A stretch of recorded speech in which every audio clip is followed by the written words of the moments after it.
Cool. So that was batch normalization.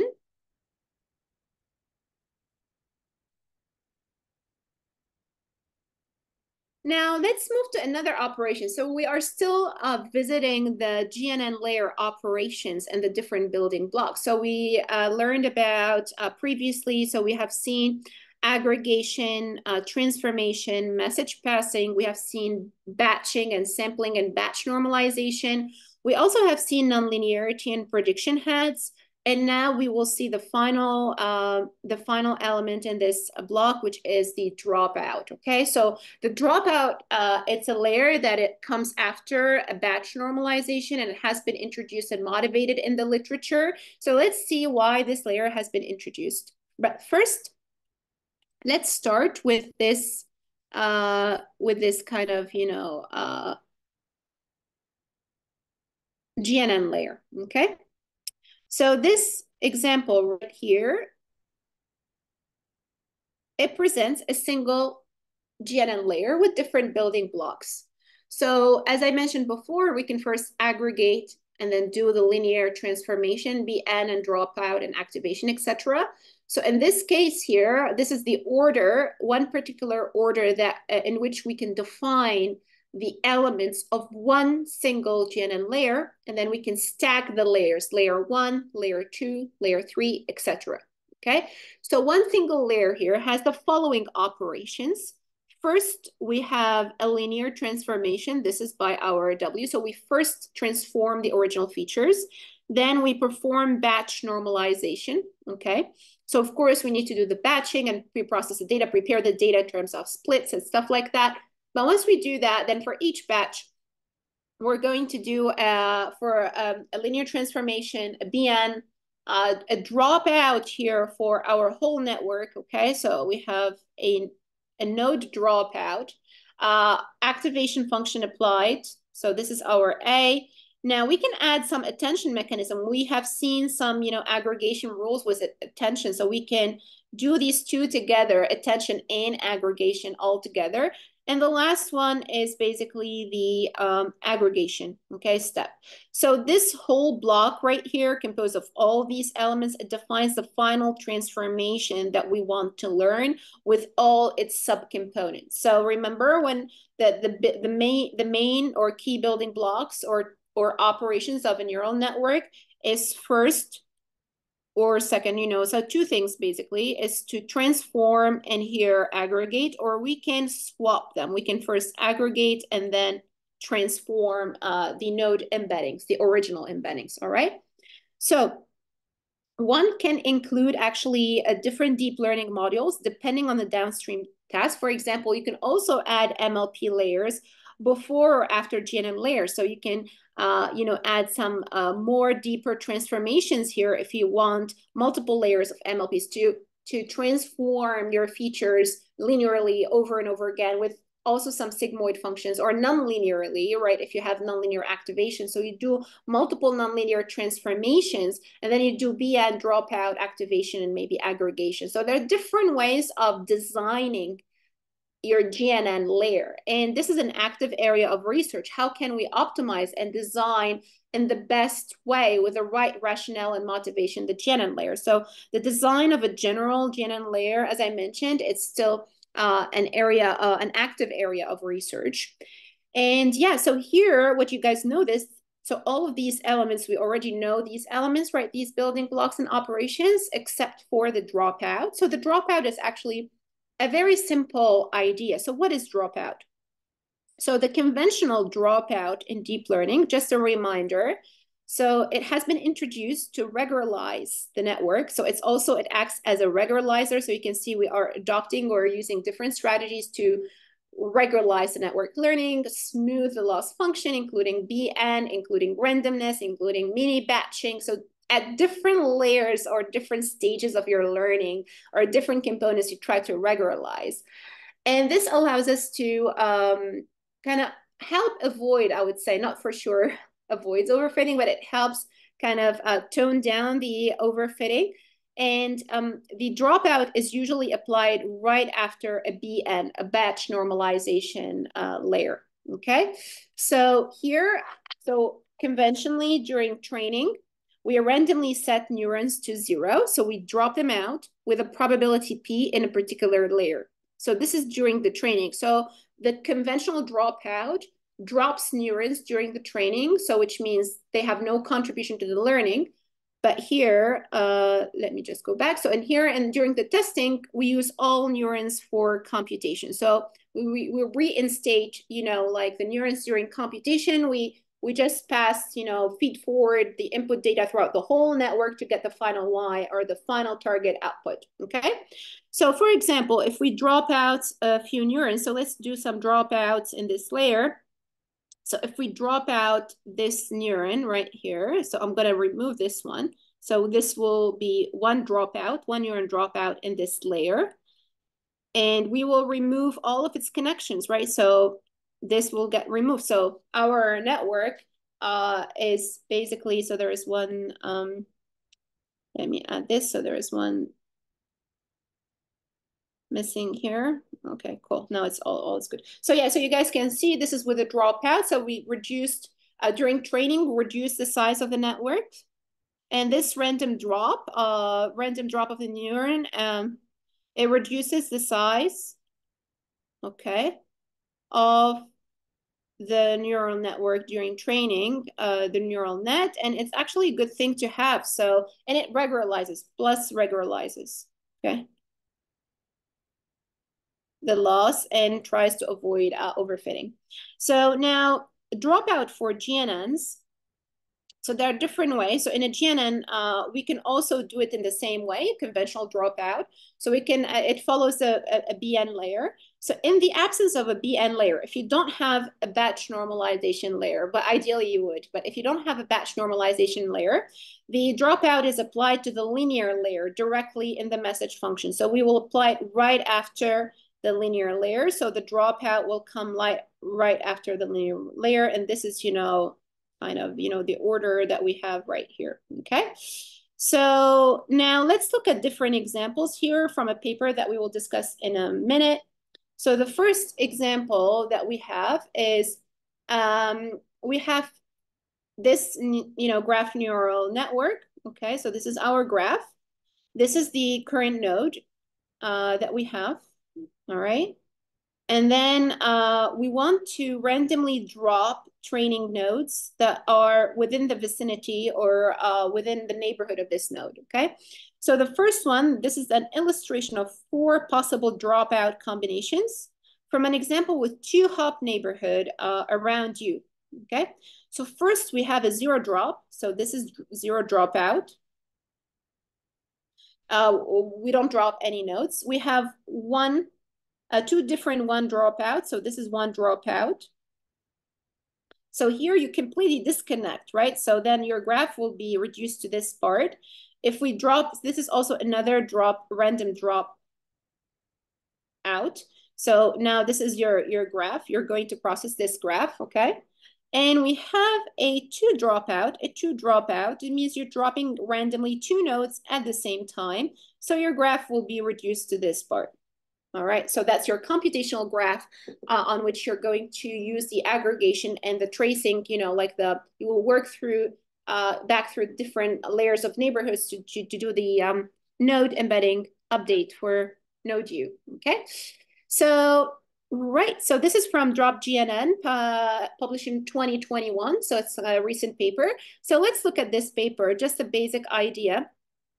So this paper introduced a variation or a different way at doing dropouts on graphs. So usually when you drop out during training and then you reinstate during testing, okay? So you do the computation on the whole graph.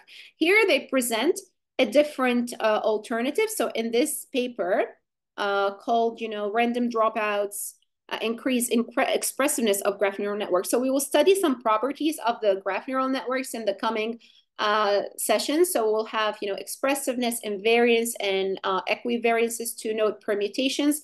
But here I will explain later in a bit, just, briefly what is expressiveness.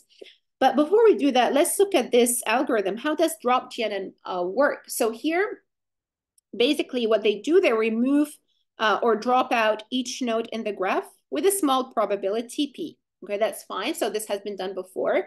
So the different runs of an episode of the training will allow us not to only observe the actual extended neighborhood of a node for some number of layers T, but rather to observe various slightly perturbed versions of this D-hop neighborhood, because we're dropping, nodes with different probabilities. So we're going to observe, this is perturbation. It acts as perturbations. And this is what I mean by perturbation. So in a single year, you're going to perturb the original neighborhood by dropping out. So it acts as a perturbation. So one thing to reflect on is, like, what you drop out is what you decide to not sample, to not select. So dropout is the reverse of sampling, right? You're sampling for selection, right? You're selecting, node selection. So here you're not performing the selection, you're leaving them out. And what you leave out is actually what you do not select, and what you do not select is what you decide not to leave out, right? So these are kind of, reverse process, and you're looking at the same problem, but from completely different formalizations or perspectives. So here in their case, drop GNNs, remove nodes during both. So this is the key idea. So this is done before, so that's good. But the key idea is, like, it removes the nodes during both training and testing. So if a node is removed during training, it will be removed also during testing. And this is because we want to observe a similar distribution of dropout patterns during training and testing. So here, and also it kind of, alleviates the computational load and the memory load, because once you decide to leave out, you're leaving everybody out. You're not reinstating them, okay? So they have different contributions, beautiful, nice contributions in the paper. So they show basically that dropouts they allow us to kind of distinguish different graphs. So they make the GNN expressive, which means it is able to distinguish between different graph topologies or structures. And also here, they have shown that, we show the execution and the complexity of gamma. Gamma is basically the size of the neighborhood. And they do some nice theoretical work and findings. They have some nice theoretical findings about these dropouts, multiple dropouts. You drop one or multiple at the same time in terms of expressiveness, regularization, and time and complexity also. So now let's look at the key idea here. So what's the key idea? So before we go into that, let me briefly explain or define the GNN expressive power or expressiveness. So it is defined as the ability to model and capture the diverse structural patterns or different topology, local topologies and features in the graph. So it is also the ability to distinguish between different graph structures, which means if you have two different graphs, right? So if you have two different graphs like this, or maybe something like that, right? So these two different graphs, they should be mapped to different outputs. So if I take these graphs as inputs and I have a scalar here, I should not get the same value. So my GNN model, it should basically give two different values for these, right? So they should be distinguishable and not, similar. So if they are similar, it means my GNN model is not able to distinguish between these two topologies, and this is not good. Okay, so we want it to be able to distinguish, so we want the opposite behavior. So, so that's basically one of the definitions of the expressiveness. And here, let's look at this example. So this is a nice example in the paper. So we have two graphs right here. So we have graph one. So let me write this down. We have graph one and we have graph two. And we're going to do only one dropout, which means we will remove one single node, okay? So when we remove a single node, we're going to get the U embedding computation graph right here. So we can draw it for the first graph and for the second. So I want you guys to do one dropout. For example, you drop this out And then you do the computation graph, tracing back the neighbors of the neighbors, starting with node U. So we're going to start with node U. And then for each of these, and then we're going to basically take a few minutes to draw the embedding computation graph for you in these two different structures, G1s and for G1 and G2. So what happens when I, for example, have one single dropout, right? Let's see what you guys find out after you solve this, okay? So you can start with tracing nodes. So we have here, if you drop one node out, you're gonna have how many neighbors? So 1, 2, 3, 4, and 5. So you have 5 here. And then you need to kind of get the neighbor of the neighbor because we have depth too. All right, we have 2 layers. So let's take a minute and do that. All right, so let's look at the solution together. So we have U here, the node, and it has 2 neighbors, these 2 neighbors. All right, so let's take, and then these 2 neighbors. So this neighbor has 2 other neighbors. So this has, now that we removed all this part, right? So these connections are completely removed. So let me just do it better. So for you guys, so we're going to kind of mask them. So we're gonna mask all of this for this guy. And if we randomly drop even a different guy, so let's, oops. We're gonna randomly drop a different guy. So let's drop this guy right here. So for example, this one. All right, so we're gonna do it.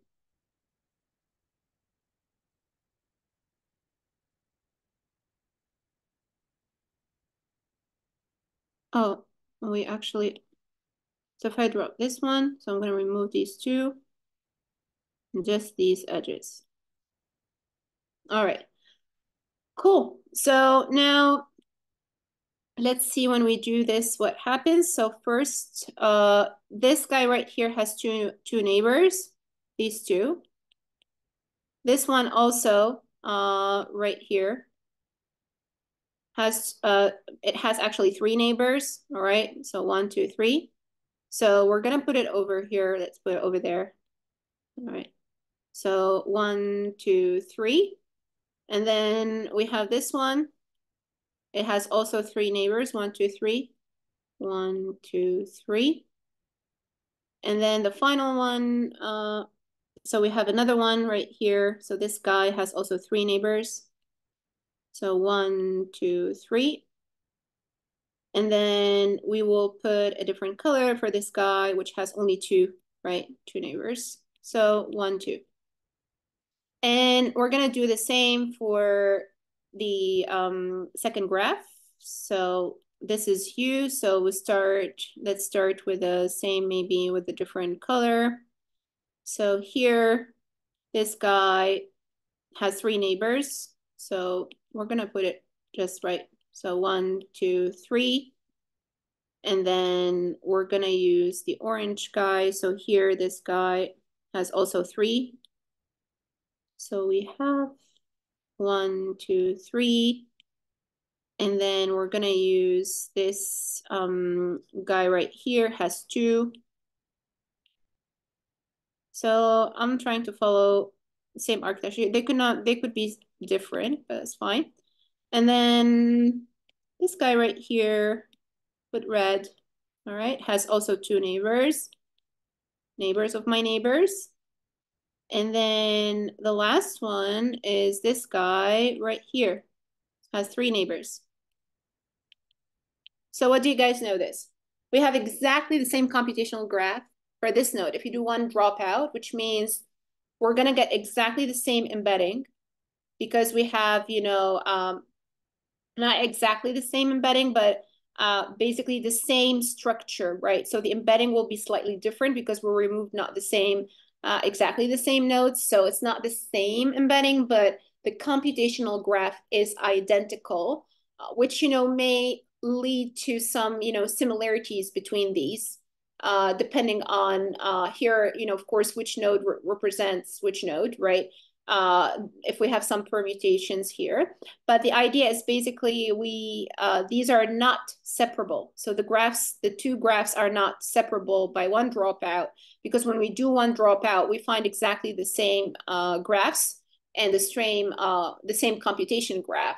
So using one dropout, this will not allow us to separate these out. But if we maybe do multiple dropouts at the same time, so if we drop, you know, a few out, right?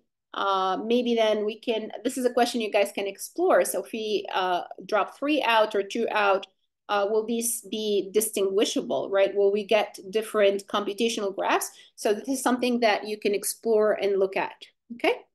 Cool. So that was the dropout, and this is also an active area of research, how to drop, you know, on GNNs, whether nodes or nodes and edges, and like sometimes you can drop paths, you can drop subgraphs, you can drop also different types, different nodes and their neighbors, multiple drops. So there are different strategies of drops, and you know, dropping, as I said, is the opposite of kind of sampling or selecting. So you can sample differently, and you can also drop differently. Okay, cool. So that was the dropout.